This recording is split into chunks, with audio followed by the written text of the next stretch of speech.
In early 2025, a political earthquake shook the world's longest undefended border. The Trump administration slapped a staggering 200% tariff on Canadian goods, from maple syrup to aluminum, claiming to protect American industry. But the real shock came with President Trump's dismissive rhetoric, calling Canada the 51st state. For Canadians, this wasn't just a trade dispute, it was a blow to national pride. The response was swift and organic, spreading from kitchen tables to social media. Boycott American products. What began as a whisper of discontent became a roar of economic rebellion. Canadians united, not just in anger, but in a powerful sense of defiance. The movement wasn't led by politicians but by ordinary people, determined to hit back where it hurt: the American wallet. Grocery stores, shopping malls, and online retailers became the new battlegrounds. The world watched as a nation of 40 million prepared to challenge its superpower neighbor. Could a consumer boycott really force a change in U.S. policy? The answer would unfold in the weeks ahead, as Canadians discovered the surprising power of unity. This was no longer just about economics, it was about identity. The relationship between the two countries, once taken for granted, had been fundamentally shaken. The stage was set for an unprecedented economic showdown. The question was no longer if Canadians would fight back, but how far they would go. The world was about to find out. Few brands felt the heat of the Canadian boycott like McDonald's. The Golden Arches, a fixture in every Canadian town, suddenly became a symbol of American overreach. Skipping a Big Mac wasn't just about food, it was a statement of solidarity. Social media exploded with hashtags like #BoycottUSA and #MapleRevolt, and McDonald's topped every "do not buy" list. Memes of Ronald McDonald turned away at the border captured the public mood, defiant but with a wink. The impact was immediate. McDonald's locations saw empty parking lots and dwindling lines. This wasn't a corporate campaign, it was a spontaneous nationwide stand. Other U.S. giants like Walmart and Amazon felt the pressure, but McDonald's was the most visible target. The company tried to highlight its Canadian connections, local owners, Canadian beef, but the message fell flat. For boycotters, the parent company was American, and that was all that mattered. The Golden Arches, once a symbol of comfort, now stood for a friendship gone sour. The boycott's power was clear. Even global brands couldn't escape the consequences of political decisions. McDonald's Canada faced a dilemma, caught between its American roots and its Canadian customers.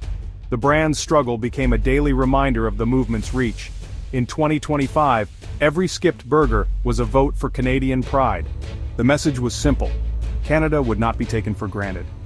The boycott didn't stop at fast food, it transformed how Canadians traveled and shopped. The annual migration of snowbirds to the U.S. slowed to a trickle. A poll showed 75% of Canadians canceled U.S. trips because of the tariffs. Road trips south dropped by nearly 40% and air travel followed suit. Border towns and U.S. vacation spots felt the sting as Canadian dollars stayed home. The Buy Canadian movement exploded, turning hashtags into real economic action. Retailers like Loblaw reported surging sales of Canadian-made goods. Shoppers scoured labels for "Made in Canada," supporting local producers as an act of patriotism. Social media became a hub for sharing lists of Canadian businesses and alternatives to U.S. brands. Small and medium-sized Canadian companies saw a flood of new customers. The boycott, born of anger, was strengthening Canada's economy and identity. It was a grassroots revolution, one shopping cart at a time. Canadians discovered the power of their wallets. The movement was no longer just a protest, it was a point of national pride. The economic rebellion was reshaping the country from the ground up. The Canadian government didn't just watch, it joined the fight. Prime Minister Trudeau urged Canadians to vacation at home, not in the U.S. This wasn't a travel ban but a clear signal. Ottawa stood with its people.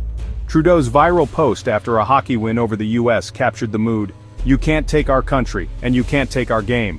The government's support turned the boycott into a national cause. Politicians from all parties echoed the call for economic patriotism. The unity between leaders and citizens made the movement unstoppable. The message to Washington was clear: this was no passing protest. By encouraging Canadians to vote with their wallets, leaders found a way to retaliate without harming their own economy. The boycott became a core part of Canadian foreign policy. Everyday choices became acts of diplomacy and defiance. American corporations caught in the boycott crossfire mostly chose silence.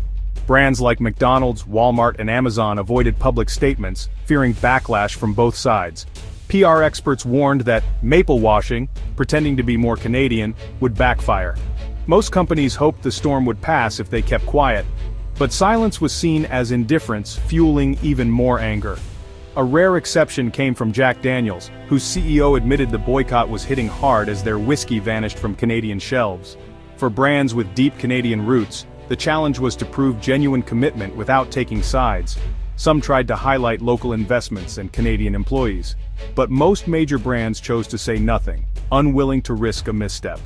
The boycott exposed the risks of ignoring public sentiment.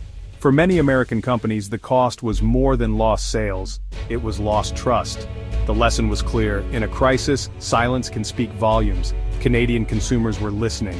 The economic fallout for the U.S. was swift and severe. The U.S. Travel Association warned that even a 10% drop in Canadian tourism would cost billions. Instead, travel from Canada plunged by up to 40%, devastating border states and tourist hotspots. In 2024, Canadians spent over $20 billion in the U.S., a lifeline for many local economies.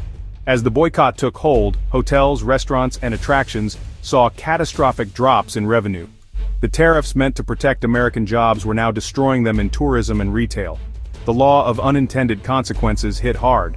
The Trump slump in tourism wasn't limited to Canada. International arrivals to the U.S. were projected to fall by 9% overall. The Canadian boycott was the most dramatic example, but it signaled a global shift. The U.S. was seen as less welcoming, and the economic cost was staggering. Billions in lost revenue, thousands of jobs gone. The price of political brinkmanship was clear. The boycott was a wake-up call about the power of cross-border ties. The damage wasn't just financial, it was reputational. The U.S. learned that economic power can cut both ways. The cost of lost goodwill would linger long after the tariffs were gone. The trade war of 2025 changed Canada-U.S. relations forever. What began as a tariff dispute became a test of national identity and respect. The old narrative of friendship was shattered. Canadians discovered their collective power, and a new assertiveness on the world stage. Even if tariffs vanished tomorrow, trust would take years to rebuild. The Buy Canadian movement created new habits and strengthened local businesses. American brands that stayed silent damaged their reputations, losing loyalty that won't return easily. The lesson was clear: Canada is not just a market, but a proud partner. The economic cost of the boycott was huge, but the loss of goodwill may be even greater. Ordinary citizens proved they could shape international relations. The relationship will endure, but it will never be the same. Two nations, now more aware of their differences and strengths, begin a new chapter. The era of the quiet neighbor is over. Canada's voice will be heard.